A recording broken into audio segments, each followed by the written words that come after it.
Oke, bismillahirrahmanirrahim. Assalamualaikum warahmatullahi wabarakatuh. Selamat siang teman-teman semua dan Ibu Ega selaku dosen pengampu matematika terapan pada kelas 1 TKG 1.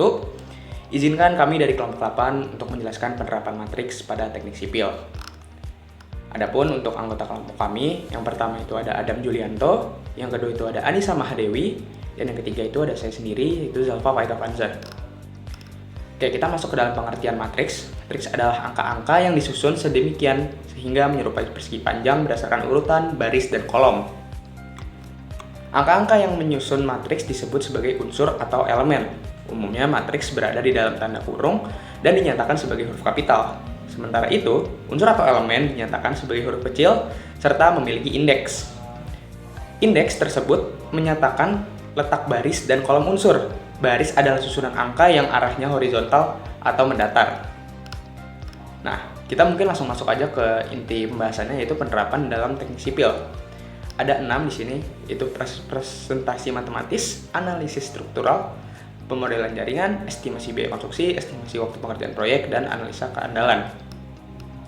Oke, sebelum kita masuk ke dalam penerapannya, mungkin teman-teman tahu nggak sih hubungan matriks dengan teknik sipil? Nah, matriks merupakan salah satu ilmu matematika yang kuat dan sering digunakan dalam berbagai bidang, termasuk dalam teknik sipil. Dan matriks ini juga memberikan cara yang efisien untuk mengorganisir, menganalisis, dan manipulasi data yang berhubungan dengan sistem struktural, pemodelan analisis, dan perencanaan di bidang teknik sipil. Berikut adalah beberapa alasan dan penerapan matriks di dalam bidang teknik sipil. Selanjutnya ada representasi matematis. Matriks menyediakan cara yang efisien untuk mempresentasikan sistem kompleks yang ada dalam bidang teknik sipil.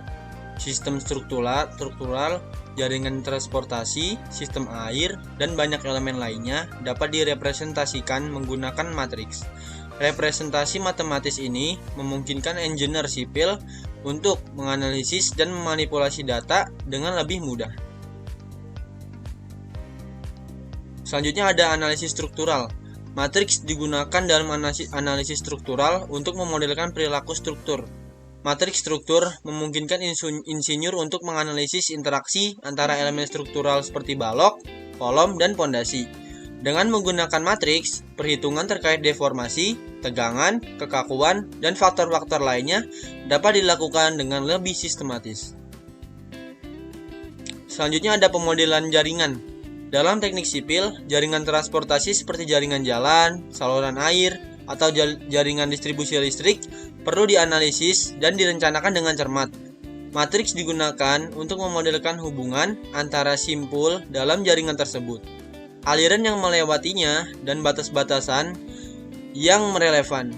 Dengan menggunakan matriks, perencana dapat menganalisis performa jaringan, mengoptimalkan rute atau aliran, dan mengidentifikasi titik-titik kelemahan dalam sistem. Selanjutnya ada estimasi biaya dan waktu. Matriks dapat digunakan untuk memodelkan hubungan antara elemen-elemen proyek konstruksi dan estimasi biaya yang terkait. Matriks dapat digunakan untuk mempresentasikan item-item pekerjaan, harga bahan dan peralatan, serta biaya tenaga kerja. Dengan menggunakan matriks ini, insinyur sipil dapat menghitung biaya total proyek berdasarkan jumlah dan harga masing-masing elemen. Sedangkan, matriks juga dapat digunakan untuk memodelkan hubungan antara berbagai aktivitas konstruksi dan estimasi waktu yang diperlukan untuk menyelesaikannya. Matriks jadwal atau schedule matrix dapat digunakan untuk mempresentasikan urutan aktivitas. Dengan menggunakan matriks ini, insinyur sipil dapat membuat jadwal proyek yang realistis dan memperkirakan waktu penyelesaian proyek. Selanjutnya ada analisis keandalan. Matriks digunakan dalam analisis keandalan struktur untuk memodelkan variasi beban dan ketidakpastian dalam material. Dengan menggunakan metode matriks, insinyur dapat memperkirakan keandalan struktur dengan mempertimbangkan faktor-faktor seperti kekuatan material, variasi beban, dan kegagalan yang mungkin terjadi. Contoh penerapan matriks dalam dunia teknik sipil. Sebuah perusahaan ingin membangun 3 buah gedung untuk menjalankan bisnisnya. Perusahaan ini mengundang 3 kontraktor agar masing-masing mengajukan penawaran untuk pembangunan gedung tersebut. Data yang diajukan berupa lamanya pengerjaan setiap gedung dari masing-masing kontraktor. Setiap kontraktor hanya dapat membangun satu buah gedung, sehingga perusahaan tersebut harus menetapkan gedung yang manakah masing-masing kontraktor harus ditugaskan. Pada gedung yang manakah masing-masing kontraktor harus ditugaskan untuk meminimumkan pengeluaran. Berikut ditampilkan data penawarannya. Pada kontraktor 1, lama pengerjaan gedung 1 yaitu 3 tahun, gedung 2 4,7 tahun, gedung 3 2,5 tahun. Kontraktor 2, lama pengerjaan gedung 1 2,3 tahun, gedung 2 5 tahun, dan gedung 3 3 tahun. Kontraktor 3, lama pengerjaan gedung 1 selama 4 tahun, gedung 2 4,2 tahun, dan gedung 3 3 tahun.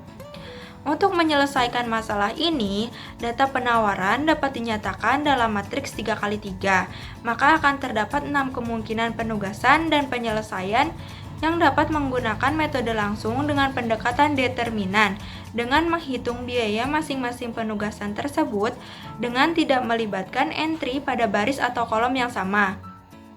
Dengan cara menandai entry-entry yang berhubungan dengan masing-masing dari 6 kemungkinan penugasan, kemudian menghitung jumlahnya. Perhitungan pertama mendapatkan hasil 11 miliar, kedua 10,2 miliar, ketiga 10 miliar, keempat 9 miliar, kelima 11,7 miliar, dan keenam 11,5 miliar. Dari hasil perhitungan tersebut diambil hasil yang memiliki nilai paling kecil yaitu 9 miliar, di mana penugasan setiap gedung diberikan kepada kontraktor 1 yang mengerjakan gedung 3, kontraktor 2 mengerjakan gedung 1, dan kontraktor 3 mengerjakan gedung 2.